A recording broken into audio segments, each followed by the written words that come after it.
Chris Flynn, the World Tourism Association for Culture and Heritage. I think two of the speakers during the previous days had made references to our next speaker, Chris Flynn. Jet Brown, I quote from memory, said something like, "Chris is one of the persons in the travel industry I respect the most." And Paul Rogers also made very positive remarks. I haven't known Chris Flynn for a very long time, not as long as Jet or Paul, but what I have learned during the last couple of weeks, I am absolutely willing to sign on. What a personality, very helpful, very warm, very knowledgeable. Always willing to share and not only working for his own profit or his own pocket, but seeing a much larger picture. Chris has been in the industry for 30 years. He's worked on 4 continents. He was a director at PATA and responsible for a portfolio of 20 countries, so that gives a perspective. He has started or founded the World Tourism Association for Culture and Heritage now, and he has been speaking on a lot of events. He's an excellent speaker, what you're about to hear. He has been on international media like the BBC World News Asia, and now he's going to crown his speaking career with this speech on BUZZ.travel. Sorry, Chris, I couldn't help that. Chris's presentation has a positive note. It says we are in difficult time, but it has a positive note. So I've agreed with Chris. We are slowly coming to an end for this BUZZ session, that it would be a very good address for one of the last addresses of our BUZZ Expo. We have agreed with Chris, because he's based in Australia, midden in the night, that the address has been pre-recorded, because he want to be up and top fit when he's doing this. So production, please run Chris's video. Good morning, good afternoon, good evening, and greetings from Sydney, Australia. My name is Chris Flynn. I am the CEO of the World Tourism Association for Culture and Heritage, and it's great to be with you today. Before I continue with my presentation, I would just like to say a huge thank you to BUZZ.travel for giving me the opportunity to be part of this incredible event, an event I'm sure has been hugely beneficial to you all out there. My presentation today is not about culture and heritage. It's about lessons we've learned from the past. Crisis, resilience, and context. Now, you might think that the word context or the use of the word context is a little bit strange, but it's not, because the idea behind this presentation is to look back, to see what we've learned, to see what we've been through, and to put that into context as to where we are now and where we need to be as we transition out of COVID-19. There are 2 broad categories of crisis that we need to consider in terms of tourism. Category 1 is crisis events which are beyond the control of management. These are events that are like natural disasters, acts of war and terrorism, political upheaval, crime waves, epidemics, and sudden global, regional, or domestic shocks, such as natural events. The other category, category 2, are focused on business collapse due to management failure. Now, this could be financial fraud, data loss, destruction of workplace. This could be due to fire or floods, things that happen quite regularly down in my part of the world. But it comes down to when you don't have the right protections in place, such as insurance, that could allow you to continue beyond the crisis itself. And then, of course, there could be reputation issues. You might have a consumer backlash following some kind of initiative that you created. This can have a temporary problem for you. In some cases, it can be final. And then, of course, we have loss of management and key staff when we've not prepared for a transitional period should someone of significance within the organization leave the company. Now, the impact of crisis, as we have learned, is often immediate and dramatic, and something we have to cope with instantly. But whenever I think of crisis in terms of tourism, I always think of this guy. This is Yogi Berra. He was a player for the New York Yankees, great player, legend. He wasn't only famous for his skills as a player, he was famous for his quotes. And one of the quotes, and you may have heard this before, is, "It's like deja vu all over again." And when we look at crisis in tourism, often we've been there before. So for the purposes of this presentation, I'm going to go back to 2001, and I'm going to spread these over a 10-year period. Now you might say to yourself, why go back so far? Well, there's a reason. And the reason is this. September 11, 2001, 9/11, as we know it better, was an attack on the world, an attack on our industry that we've never seen the likes of before. And it changed tourism, travel. It changed our industry instantly that day. Sadly, almost 3,000 people were killed. But immediately following this, we saw governments around the world changing policies, putting protections in place that were going to support the safety of travelers as we move forward. And of course, as we've seen, these have only increased. All you have to do is go through any airport these days and look at the security checks. And by and large, most of them found their origins on this day, September 11, 2001.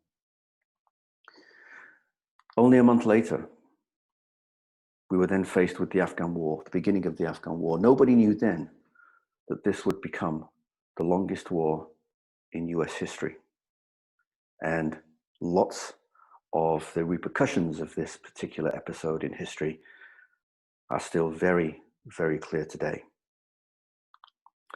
A year later, we had the Bali bomb. This took the world by surprise. Nobody really expected to see this.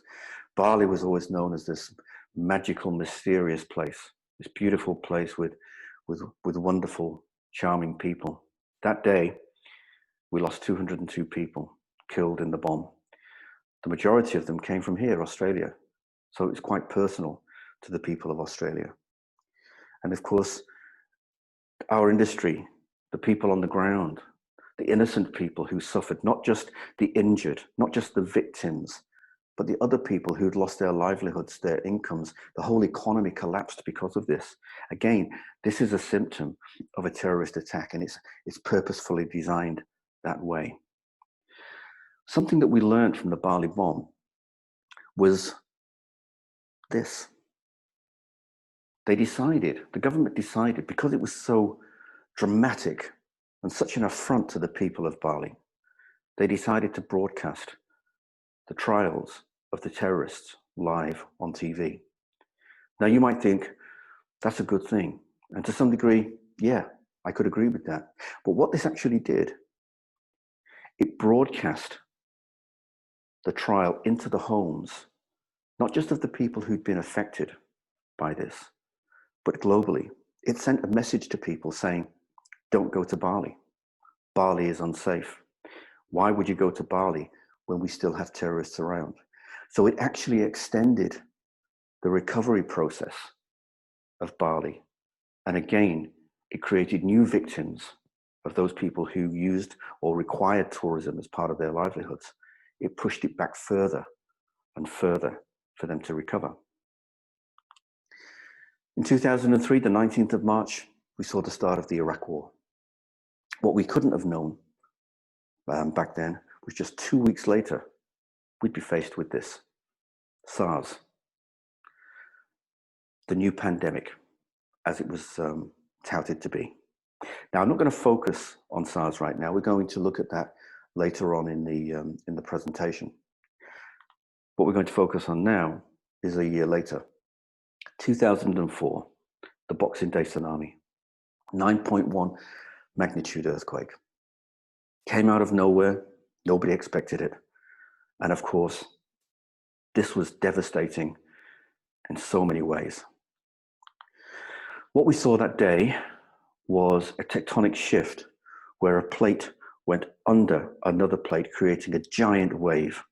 This wave traveled through the oceans at over 400 kilometers an hour, smashing into the islands of Indonesia, Thailand, Sri Lanka, etc. And it had such force, as you can see from this map, that this wave reached all the way to South America and other incredibly long away places, far away places. The devastation it caused was huge. This is Banda Aceh, an island off Indonesia, not far from the epicenter of the earthquake. And you can see the devastation the wave created. It's there for all to see. Absolutely devastating. And this, of course, was replicated right the way through the Indian Ocean. 275,000 people were killed, unimaginable number. You can't even get your head around what that actually means. And the devastation in terms of real estate was immense. Of course, it's a wave, and it plowed its way into some of the coastal resorts and townships, some of the areas our clients, our visitors were going to spend their time, spend their holidays. And you can see the devastation. The wave created a massive rally from governments around the world and volunteers around the world who teamed up to try to rebuild what was once the economies of these devastated environments. But there were other issues that we learned that we hadn't considered. One of them was the fact that there were thousands of people who had gone missing. And if you were a fisherman, someone who supplied the hotel chains, who supplied the cafes and restaurants, you didn't want to go out to sea. You didn't want to go and catch the fish, because as far as you knew, the fish were feeding on the bodies that hadn't been recovered. And the souls of those bodies hadn't gone to heaven because they'd never been found. This was a huge issue. And this was something that had the capacity to put everything on hold. Eventually, what was decided was to have a series of ceremonies in Indonesia, Thailand, Sri Lanka, etc., the key areas that had been affected. There needed to be a way to release the spirit, to release the souls of those people who had never been found, and allow these areas and these people to get back to their lives. This here is one such ceremony that took place in Thailand. And each of these lanterns represented a soul who hadn't been found. And the idea about releasing it into the sky was to send the soul to heaven. Only once these ceremonies had been conducted would those people go back to work, and could we start to create a new sense of normal. Very powerful stuff. In 2005, we saw 7/7, the London bombings, 52 people killed, another terrorist attack that was targeted on a central area that was known all around the world. It was designed to create shock. It was designed to create panic. And it certainly did that. And of course, London, being one of the, if not the most visited part of the UK, was the area that was affected, and by design. Here, again, the following month, 2005, 23 August, we saw Hurricane Katrina, the most destructive and costly hurricane in US history. Now, I want you all to look at that image. That's a satellite image of Hurricane Katrina, and keep that in your mind for when we go a little bit further down or further into this presentation. Hurricane Katrina killed over 1,800 people, and it caused $125 billion in damage. Now, when we talk about millions and billions, it's pretty hard to sort of distinguish between the two. They sound the same. You know, we don't really have a mental picture of. So let's get what it actually means. Here's some mental arithmetic for you to consider. If I was to take away 1 million seconds from today, I'd end up with about 12 days. If I take a bit away, I end up with 33 years. Think about that.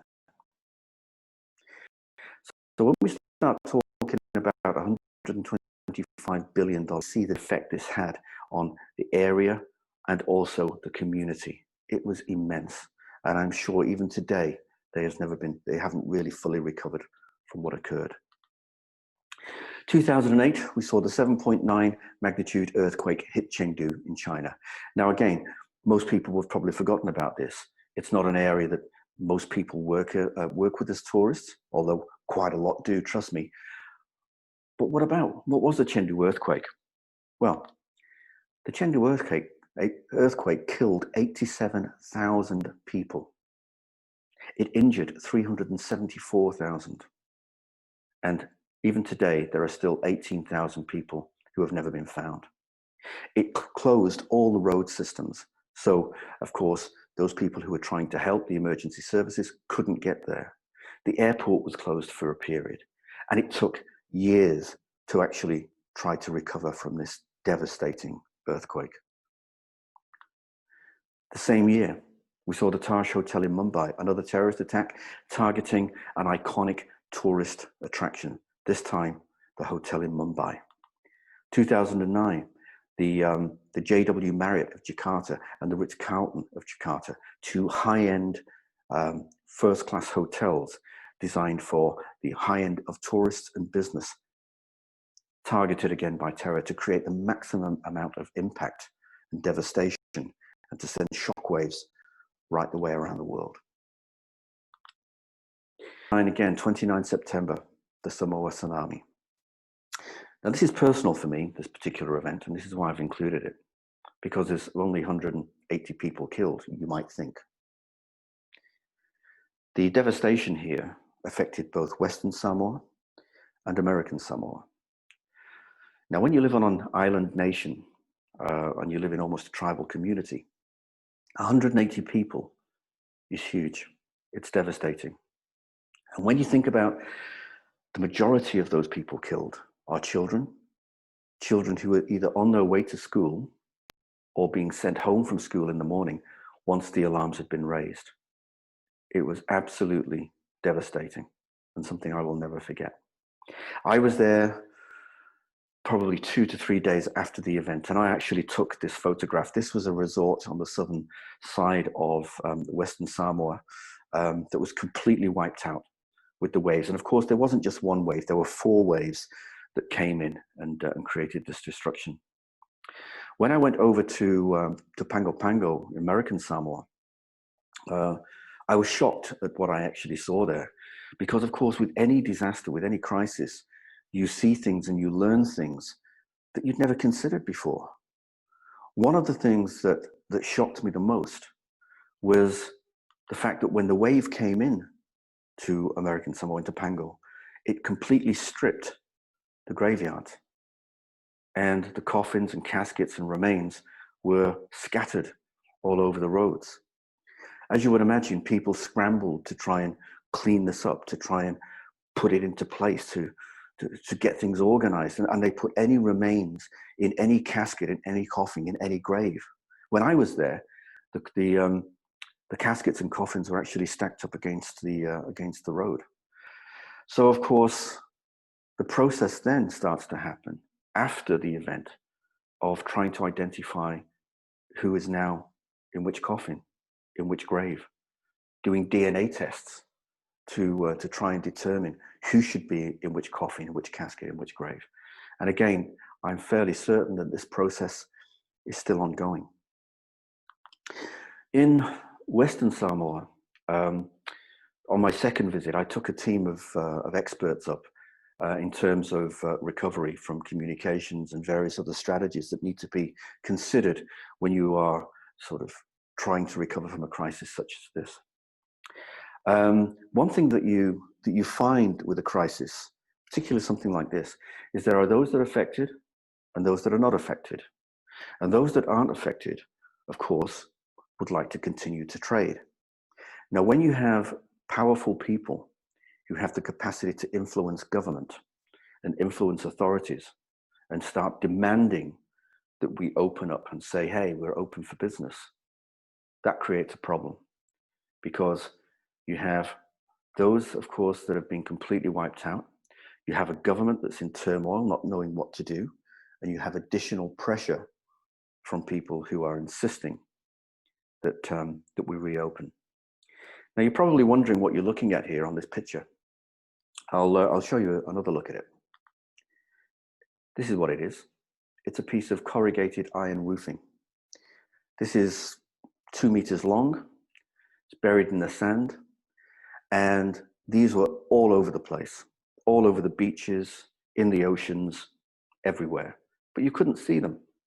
So imagine if you opened for business and a child, or anyone for that matter, dived into the ocean and landed on something like this.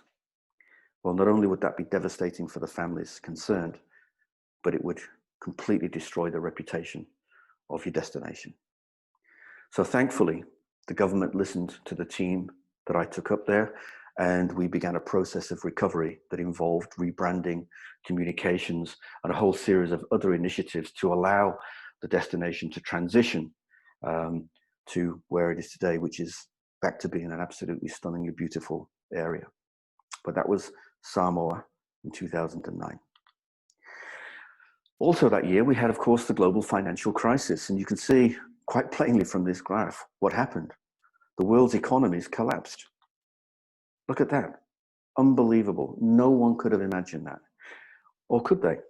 Because the actual process started here in 2007. It's just that we weren't aware of it. We weren't aware what was coming as an industry. Of course, the recovery happened sporadically. And you will see from that line there that we've never actually got to where we were before the beginning, the start of the global financial crisis. But here we are again, COVID-19, and we have fallen off that cliff again.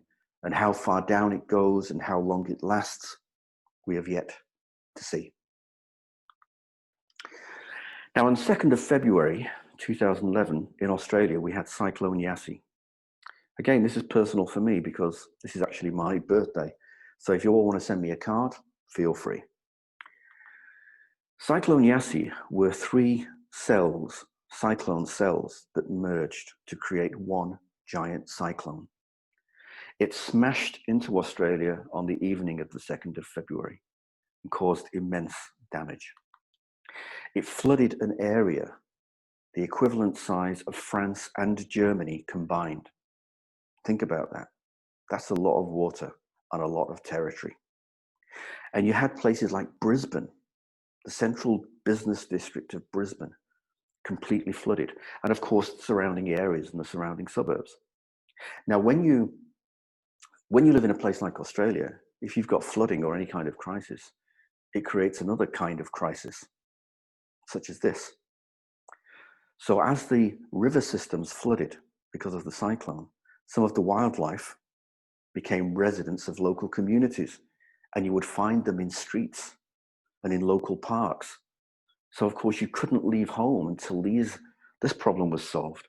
So again, there's these ongoing crises that occur within a crisis that we need to consider. Remember when I said, remember the size of Hurricane Katrina? This is why. Cyclone Yasi was the largest cyclone since 1899 in Australia. It was the size of the USA. It was immense. This would actually cover most of South and Southeast and North Asia. That's how big it was. The only reason there was such a low loss of life was simply because it smashed into areas that weren't densely populated, that they had sporadic populations, which we were very lucky to have. Finally, in this part of the presentation, I want to talk about briefly the Japanese tsunami. I was in Berlin when this occurred at ITB, and I remember turning on the TV in the morning and looking at these images and thinking, what is going on here? This is unbelievable. And of course, we had this massive tsunami. And of course, it wasn't just a tsunami. We almost had a nuclear disaster because the salt water, if you recall, actually went into the reactors and they couldn't cool them down. So this particular crisis killed almost 16,000 people. It injured over 6,000 people. And to this day, there's over 2,500 people missing. Now, I thought I'd use this image here to demonstrate the impact of this particular tsunami. You might think that this is a before and after shot. It's not. This is the wave moving into an area that hasn't been affected yet. And it is absolutely an amazing, devastating photograph. Could you imagine being on the other side of that photograph, watching this approaching? Unbelievable. When we look at all of that I've just shown you over that 10-year period, and we look at global international visitor arrivals, you might be shocked to see that only on 3 occasions did we see a slight decline in the growth of visitor numbers. 2001, 9/11. Of course, that happened in the last quarter of that year. 2003, SARS. SARS, as you will learn, only lasted for 2 months. And then 2009, the global financial crisis. But again, look at 2010. It came straight back. This is an incredibly resilient industry that we all work within. But today we're faced with COVID-19. This is a whole new scenario, and we don't really know where we're going to go. You know, we have ideas, but there's so much confusion out there right now. We're going to have to look back to see what occurred to give us a better understanding of where we might be moving forward. So we're going to look at SARS. This is possibly the closest thing that we've had over this period that might represent something like COVID-19. Of course, it was a COVID disease itself. So SARS occurred in March, April 2003, just 2 months. As you would imagine, there was massive media attention because, as I said earlier, it was expected to become the new pandemic. It affected very few areas, really. In fact, mainly Canada, bits of Asia. There were about 8,000 people, or just over 8,000 people affected, and less than 800 deaths in all of this. But there were other areas that were affected that didn't have any cases, such as where I am now in Australia. We were affected because people didn't want to transit via affected areas such as Singapore and Hong Kong. And this again would have been a symptom for COVID-19 had there not been a global lockdown that we're currently living through. In reality, there were very few deaths, but the media frenzy continued. But when we look at some of the publications that were around at that particular time, you might think it's almost a mirror of what we're seeing today, where it actually occurred, or where it actually originated, etc. Panic gripped society, just like 9/11. The world stopped traveling. And when we look at some of the affected areas, such as this, you'll see that during the key period of SARS, this is April and May, some areas were massively hit instantly. As I said, when it comes to crisis, it happens fast and it happens dramatically. Look at Taiwan, Chinese Taipei. In May, minus 83%. Singapore, minus 70%. 68% for Hong Kong, etc. Now, mid-May, SARS was considered over, done, finished. So let's have a look at June and July. Still, we see these massive numbers, minus 76% in Chinese Taipei, 40% in Hong Kong, nearly 50% in Singapore. In fact, some destinations never recovered. Taiwan, for example, never recovered for the entire year. And SARS only lasted 2 months. There were 8,000 cases and less than 800 deaths. Think about that. Air traffic went into a steep decline as the combined effects of SARS and the Iraq War took its toll. Now, this is a fairly complicated graph, but I'm going to talk you through it. So if we look at, this is US aviation load factors between 2000 and 2003. So if we look at January and we look at the average load factors that we're seeing there over that period, we can say that load factors were on average about 71%, 72%. If we look for the peak period, the summer period of in the US, the July and August, then load factors would go up to round about 79%. The orange line here, 2001, that represents 9/11. And you can see just how steep that decline was. It just stopped immediately. The positive news was that we started to transition out of 9/11 quite quickly. And there were growth happening again by December of that year. If we look here on the green line, 2003, and of course we're talking about SARS now in 2003, you can see again this steep decline. But again, it started in January as we began to predict the Iraq War. As a result, airline stocks fell dramatically. United Airlines, US Airways, and Air Canada filed for Chapter 11. That's bankruptcy protection. IATA, they predicted that global air travel industry would lose $10 billion in 2003. What actually happened is that US carriers alone lost more than that. And as I keep saying, this only lasted for 2 months in terms of the SARS epidemic. In Asia Pacific, it was the same. We see the decline here as a direct result of the event, but it started back in January. What's interesting with this graph is that you will see it took a year for us to recover. And there is some talk that we might come back quite quickly. We need to consider this. It took a year for aviation in Asia to come back after SARS. This is not going to be instant coffee as we transition out of COVID-19. It's going to take some considerable time. The other thing that happened is conferences and corporate events were cancelled. And again, look at what we're doing now with a virtual event through BUZZ.travel. Exactly the same thing. Many hotels in affected areas were running at less than 10% occupancy. In fact, if we look at Hong Kong, you can see down here, minus 68%. When it comes to Hong Kong and SARS, I always think about the Peninsula Hotel of Kowloon, this beautiful historic place. On one particular night, they only had one guest, something that was inconceivable prior to SARS. So you can see the effect these kind of issues, these kind of infectious diseases can have. There was a significant loss of jobs within our industry, as you could imagine. 6.5 million jobs lost between 2001 and 2003. 3 million jobs lost in China, Hong Kong, Singapore, and Vietnam. Direct and indirect, over 8 million jobs lost. The US lost 20 billion from GDP. But what we did see as a result of this, as we transitioned out, was that our industry grew again. In fact, it grew on a steeper curve. We came out of this stronger than we could have imagined.